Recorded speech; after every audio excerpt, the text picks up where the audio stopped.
I'm Stephanie, and welcome to Wine Club. This is the playlist where I drink good wine while I whine about bad books. And I'm aware this video is probably going to get a lot of hate because this book is seemingly beloved by so many readers, but I am in my festive Making Spirits Bright shirt that features little ghosts because I too wish I could expire from this world after reading this book. And honestly, today's offender is very disappointing, as this book was so hyped.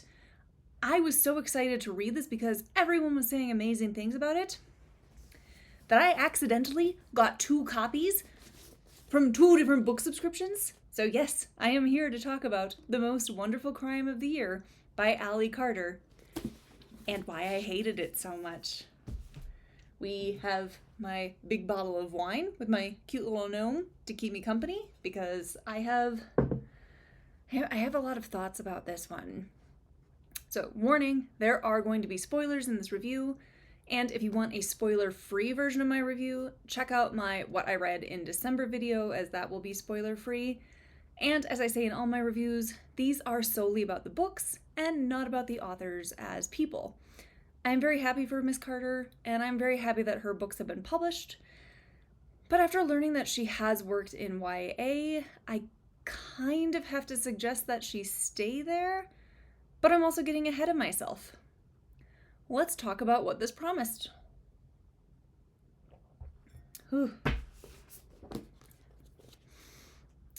Knives Out gets a rom-com twist in this rivals to lovers Christmas romance mystery from New York Times bestselling author Allie Carter. The bridge is out, the phones are down, and the most famous mystery writer in the world just disappeared out of a locked room 3 days before Christmas. Meet Maggie Chase and Ethan Wyatt. She's the new queen of the cozy mystery.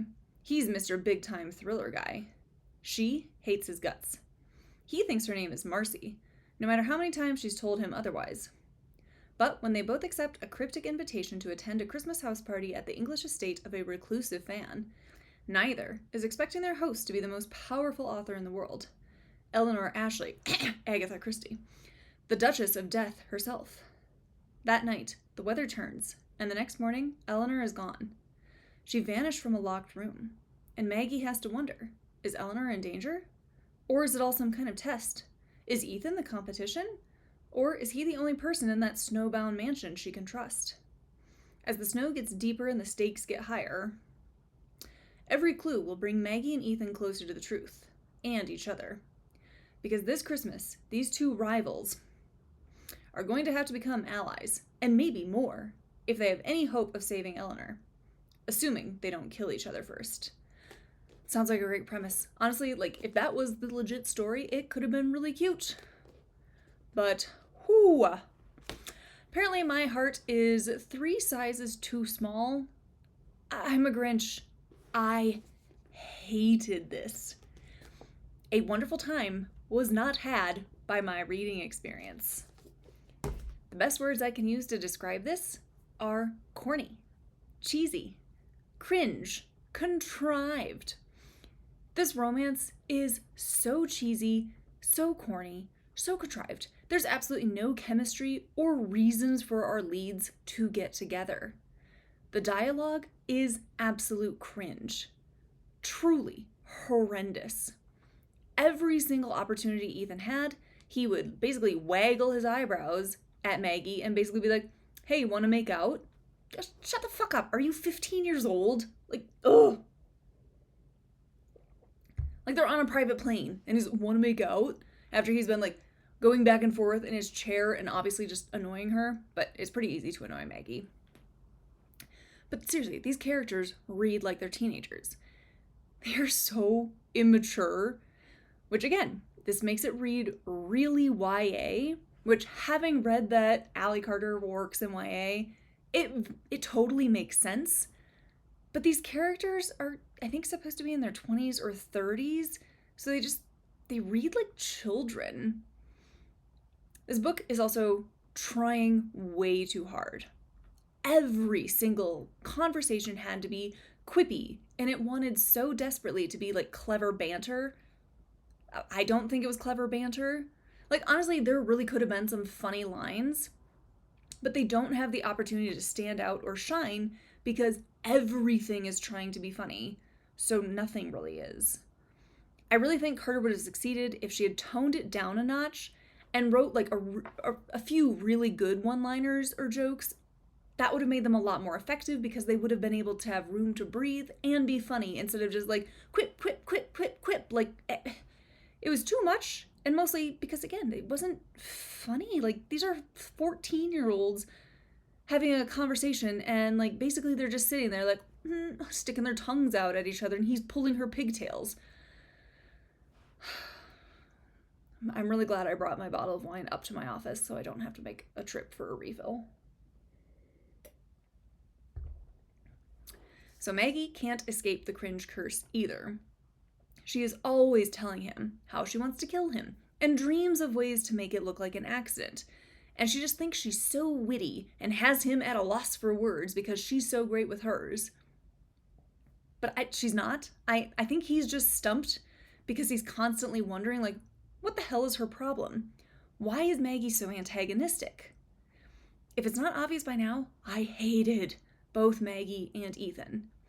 They were both annoying, inconsistently written, which we will talk about, and just so immature. Their inconsistency really drove me up the wall. Like, Maggie starts out as this brash, kind of condescending person, and she actively keeps people at arm's length. She's not just confident, she is cocky. She's very self-assured and just assumes and knows that she is the best, and when she thinks this is a contest, obviously she is going to win because she just knows. She knows. It's repeated 75 times that she knows this is a contest and that she is going to win. But then we get Ethan's point of view at about like halfway through the book, I might add. Like, why didn't we start alternating between them? Like, it's mostly Maggie, and then all of a sudden here comes Ethan. And it gets worse, because from Ethan's point of view, she is this fragile, helpless little baby deer that just needs him to rescue her. She's all breathy and gasping and unsure of what to do and can't make a decision without Ethan either agreeing or telling her what to do instead. She's completely insecure and self-conscious, but also just so precious and tiny. Like, it completely contradicts who she is from the beginning of the book. It also happens to Ethan. Like, he starts out as kind of this cheeseball who knows he's good looking and uses it to his advantage, and kind of just seems like he's out for a good time. He rolls with the punches and tries to have fun along the way, even wearing ugly Christmas sweaters and being able to charm people to get the information he needs. The beginning Ethan kind of reminded me of like a smarter Michael Kelso from that 70s show, and I actually didn't mind it. I mean, again, he was very annoying with Maggie, but I understood his personality and like his character, who he was supposed to be. But then he goes from like a human golden retriever to a German shepherd as he is suddenly the super soldier and must protect Maggie at all costs. He will die if anything happens to her. It will break him. It will shatter him. Life will cease to have meaning, and he might as well die too if anything were to happen to her. It's just so dramatic and such a change in characterization. Like, can we get the fun Ethan back? I didn't mind. Like, again, he was annoying, but I didn't mind him. And his annoying habits I could at least understand, but like later when he becomes a super soldier,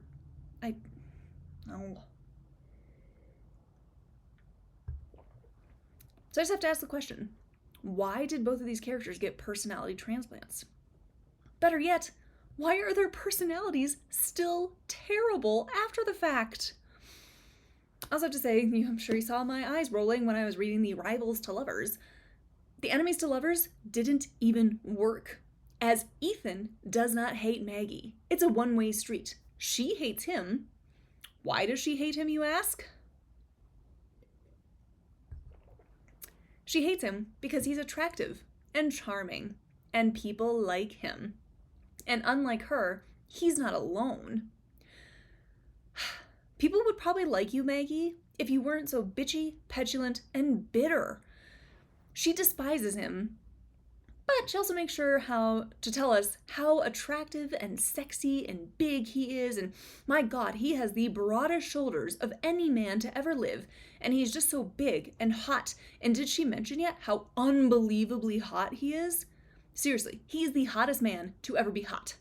But she hates him, and it's because of a few small things that obviously irritated me. Like, one thing she doesn't like about him is that his book beat out hers for basically an Oprah Winfrey or Reese Witherspoon book club pick. It sucks. It really does. I felt for her. But it wasn't like he did that to spite her. It happened outside of his control. So she hates him for that. Maybe hate the book club pickers or be upset with the publishers. He did, or make the story work so that he had to get votes or something, and because he's such an attractive guy, everyone voted for him, and she's pissed about that. But he had no control over this. So she really hates him, mostly because she thinks her books are obviously better than his. He just writes stupid thrillers. She writes cozy mysteries. That makes her better than him. Somehow. I will give her this one a little bit. She also hates him because he calls her Marcy, not Maggie. Now, he doesn't correct himself even though he knows her name, and he knows that being called Marcy bugs her, so that is not great on his part. But we find out why he keeps calling her Marcy, and he does this because when they first met years ago, someone had put the wrong name on her name tag, and so it read Marcy. So he said, when they first met, he was like, well, I'll just call you Marcy and we'll corroborate it. Haha, we'll have a good time with it. So he has been calling her that as an inside joke. Now, again, he should have stopped when she kept correcting him. Or better yet, Ethan, fucking remind her of that moment and why you call her that. Maybe you guys could have avoided all of this conflict and enemies to lovers because you guys aren't enemies. So later, she does end up putting two and two together and realizes why he calls her that. But my God, does it take forever to get there when a simple conversation would have cleared this whole thing up? I can't. So again, these are the reasons that she hates him, and she makes sure to tell everybody that they hate each other. He doesn't hate her. It doesn't make it enemies to lovers because Ethan has been in love with her since the moment he saw her. I don't know why, because she is so rude to him, tells him she dreams of ways of killing him, and tries to just provoke and piss him off. It's not cute. And he's the hero that is a walking caveman and threatens to kill her ex, threatens to kill anyone who's trying to hurt her, threatens to kill anyone who even looks at her. Calm down, my guy. She is a person, not a prop. But that is a thing in romance books that really gives me the ick. I cannot stand a man who thinks romance is making her decisions for her, throwing her over his shoulder to get her to safety when she is perfectly capable of walking, thank you very much, growling at her instead of using his words, or again, threatening anyone and everyone around them. That's not my idea of romance.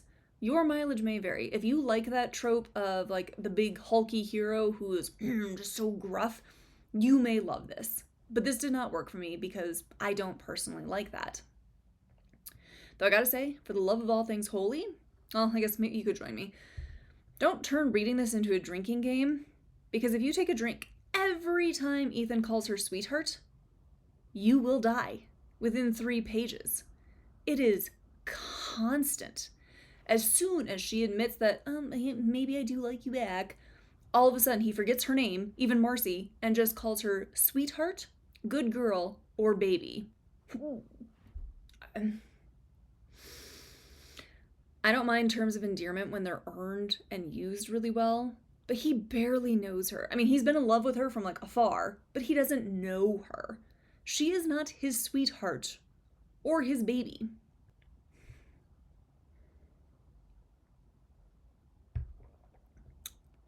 Speaking of babies, actually, hold on. I need to little top off before this next section because I don't know what the hell was going on with this.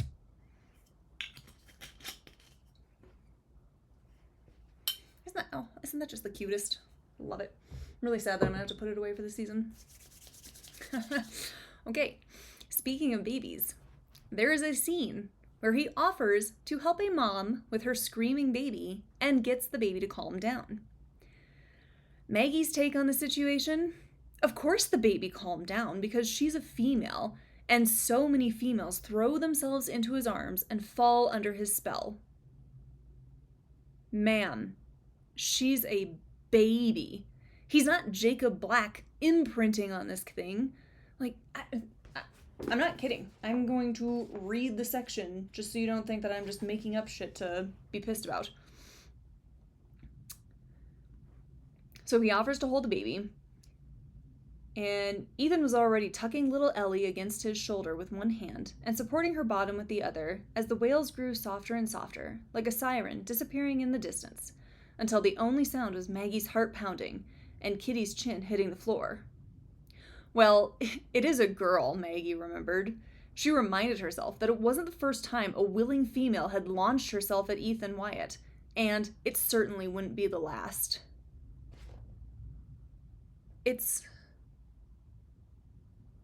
It's a baby. It doesn't even know that it has a nose. It doesn't even understand that it's alive and a human being.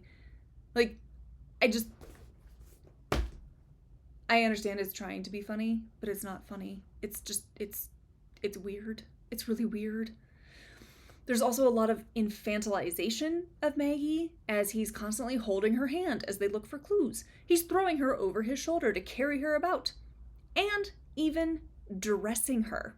Again, I'm not kidding. We are gonna have to read this section because it's ridiculous.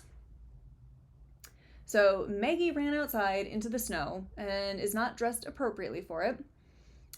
And so he comes and finds her. "You're freezing." His voice was soft, but slightly smug. "Lucky for you, I brought your sweater. Hands up." That's when she noticed the bundle of items he held under one arm. "You've got to be kidding me," Maggie said, but she was starting to shake as she stood there, arms wrapped around herself, hands balled up in her sleeves. "You know, you're gonna hurt Kitty's feelings. She knitted these herself." "Really?" Ethan shook his head. "I have no idea." "Now up." Maggie didn't move. "Are you going to fight me, Margaret Jane?" She felt like a petulant child, but it was faster to stick her hands in the air and allow the world's most annoying man to tug a Christmas sweater over her head and gently work it down her arms. Her hair was standing on end and full of static by the time her head popped through. She felt ridiculous, and he was looking at her like he would have given anything for a camera, a phone, anything to immortalize her humiliation. But the worst part was that the smile Ethan gave her wasn't mocking. It was indulgent and kind, and it made Maggie's fingers tingle. Either that or she was developing frostbite. Maggie hoped it was the latter. Can she not dress herself? Can she not put her own sweater on? Don't like it. Don't like it. It was very annoying because they are practically children themselves with their flirting.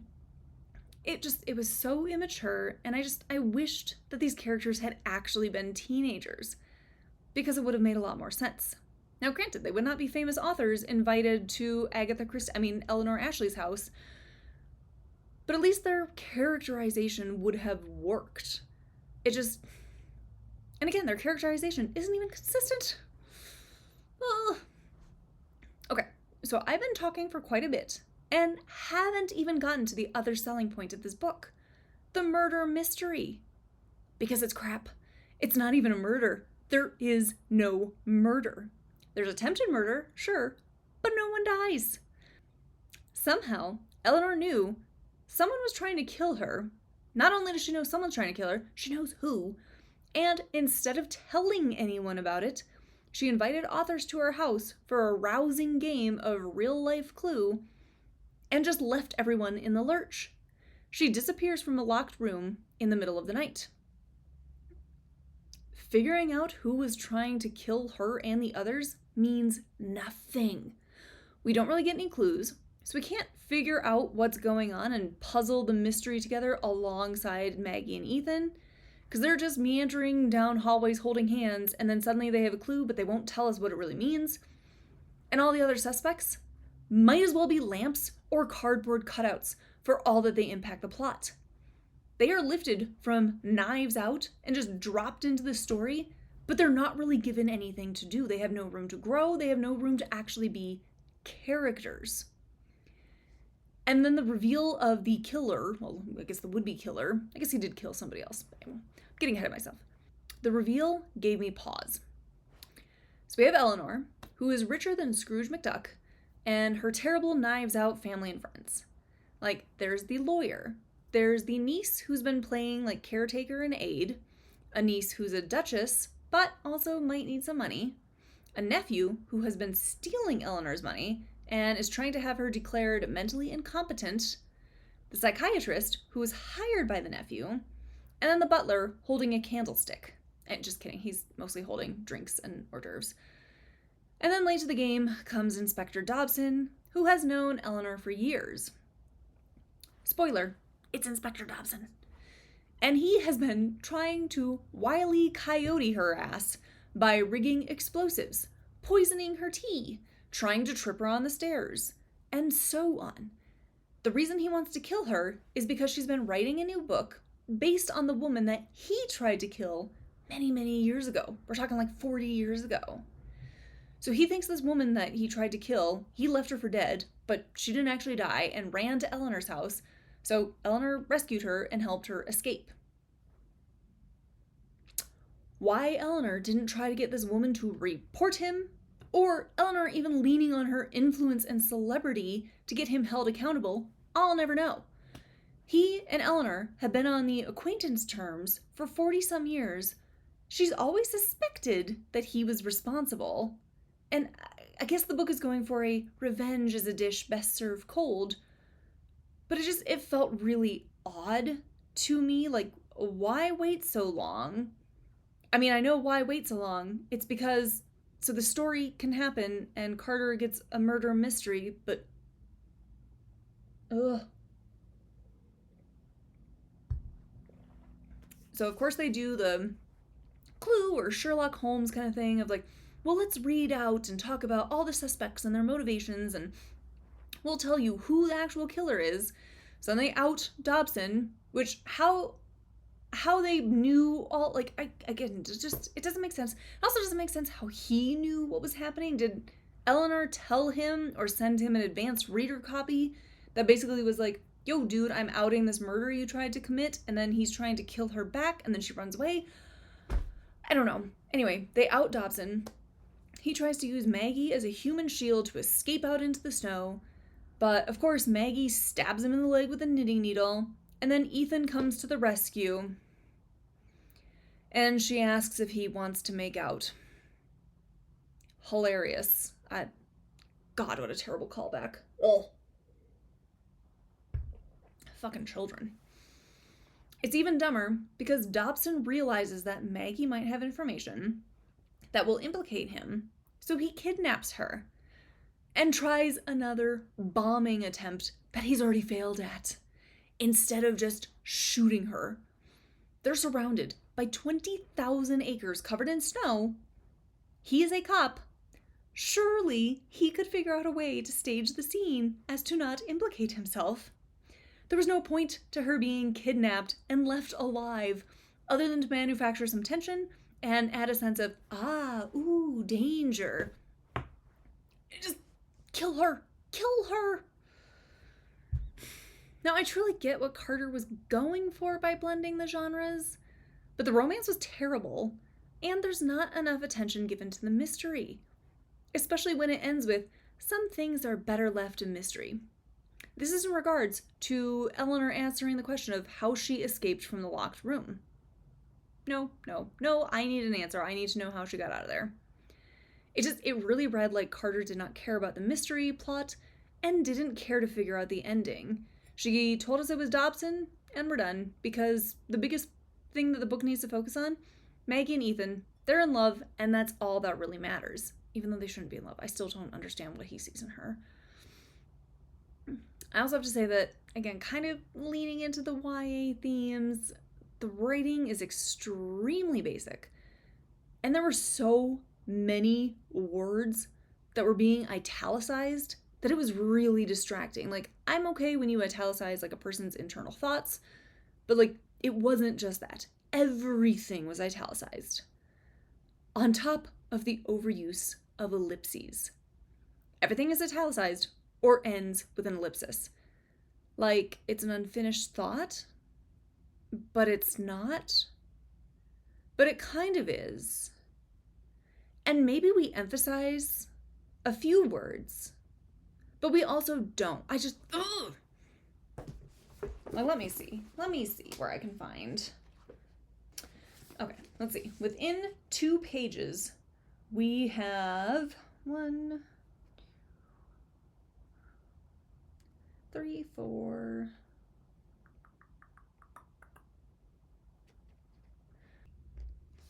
Okay, so within 2 pages, we have 4 use of italics of things that don't need to be italicized. And how many ellipses do we have here? 1, 2, 3. I'll give you one more. We have 3. Okay, on this page, we have 6 uses of words that are in italics that don't need to be because they're not representing like an internal thought. And we have 1, 2.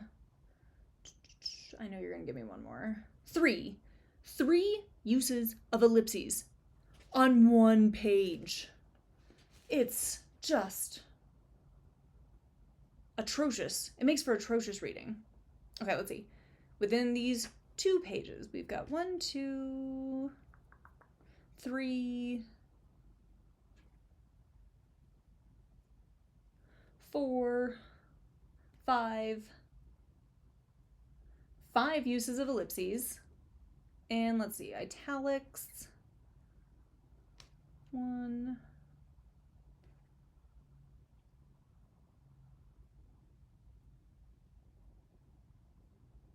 2 uses of italics. It's every page, it's too much. It really took me out of the story.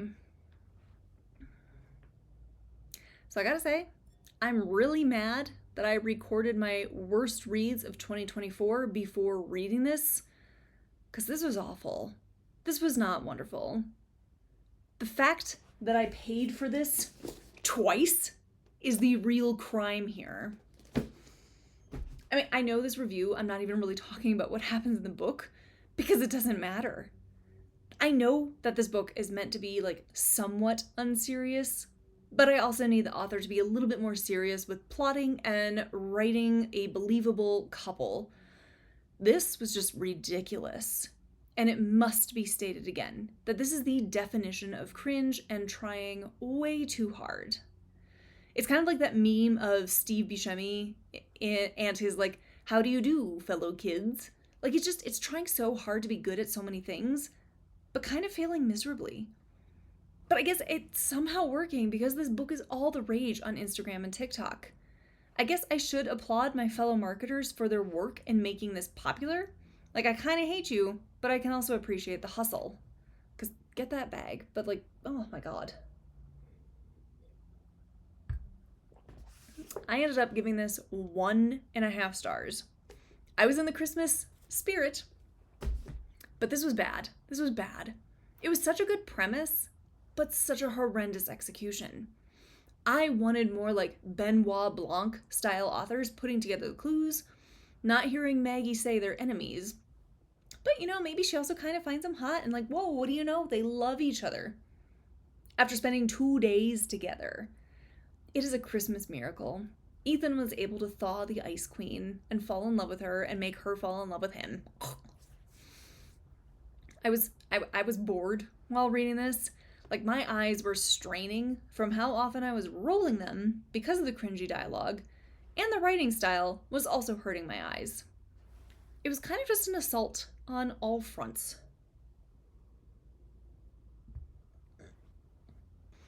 So I saw a reviewer on Goodreads named Amy who summed it up very nicely. I would rather stir boiling soup with my toes than think about this book ever again. By page 100, I would have also staged my own death to get the F away from these people. And it's true. I think I'm really starting to realize that cheesy and tropey romances are not my thing. If they are for you, I love that for you. I hope you read all the romances filled with every single trope in 2025. I really do. I think my romances need to be a little more down to earth and almost like not as zany, or don't require miscommunication plots, don't require constant repetition of how the heroine isn't really a person now that the hero has entered her life and must protect her and carry her around because she's practically a toddler, or dress her in this case, or it's not insta-love or enemies to lovers. I think I actually did read a really good romance this month that spanned like 10 years, and so I actually saw the progression of their love. I believed their romance. I understood it a little bit more, and it felt very realistic. I don't think I'm good at suspending disbelief for people falling in love in 2 days. I wish I could, but I don't think I can. So if you have any recommendations for books that don't have all those crappy elements and are a little bit more realistic, or potentially if the romance is kind of like a subplot or like an element in the story but isn't the main story, please leave your recommendations in the comments below. Otherwise, thanks for joining me for Wine Club.